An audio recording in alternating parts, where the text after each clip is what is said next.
The Oxford Dictionary defines racism as prejudice, discrimination, or antagonism directed against someone of a different race based on the belief that one's own race is superior. However, this is a simplified explanation of a very complex issue. And also, intolerance is the lack of respect for practices or beliefs other than one's own. It also involves the rejection of people whom we perceive as different. For example, members of a social or ethnic group other than ours, or people who are different in religion, politics, or sexual orientation.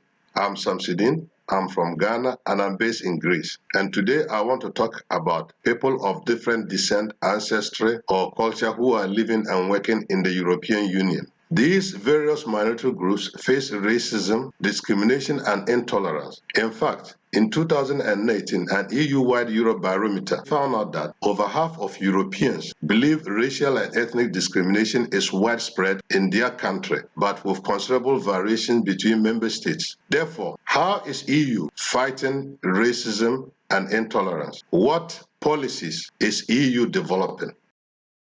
The first policy taken in Europe to generally address this problem was the setting up of the European Commission to fight against racism and intolerance in 1993 by the Council of Europe. It became operational in 1994 to fight against racism, discrimination on the grounds of race, ethnic or national origin, color, citizenship, religion, language, gender identity, xenophobia, anti-Semitism, and intolerance. It is to monitor and analyze the situation closely and make recommendations for dealing with any of the aforementioned problems.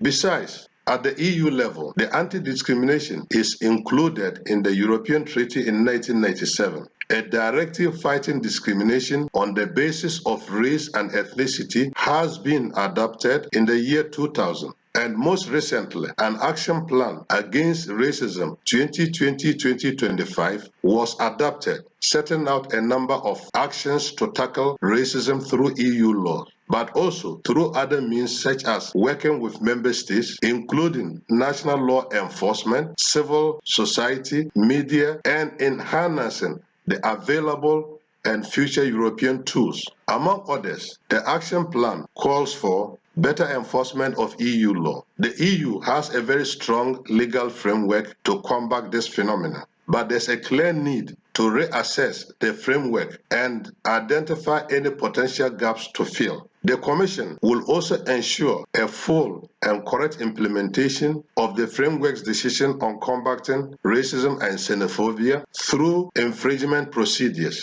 Closer coordination. The Commission appointed for the first time a coordinator for anti-racism and started a regular dialogue with stakeholders, meeting twice in a year.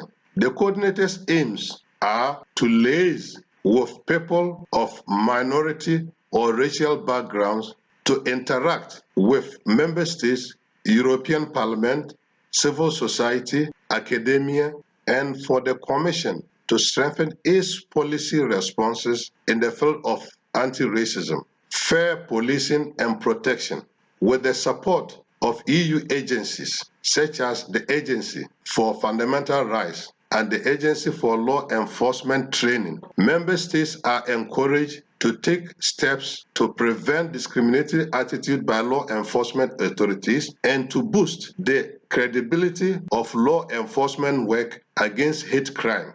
Increase diversity of EU staff. The Commission will also take steps to significantly improve the representativeness of the Commission staff through measures targeting recruitment and selection.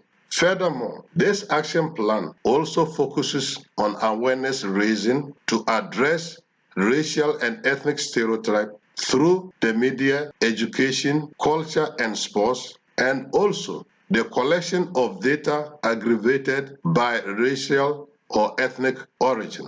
The above measures are commendable with the correct implementation and constant review from time to time. It will greatly enhance the fight against racism and intolerance that is enshrined in the EU Charter of Fundamental Human Rights. On the other hand, the EU could do better by enacting a common legislation that will give voting rights to the various minority groups who are residing in the EU. Once those affected are given the political power, then the issues affecting them will be given the necessary attention and resolved by those who govern.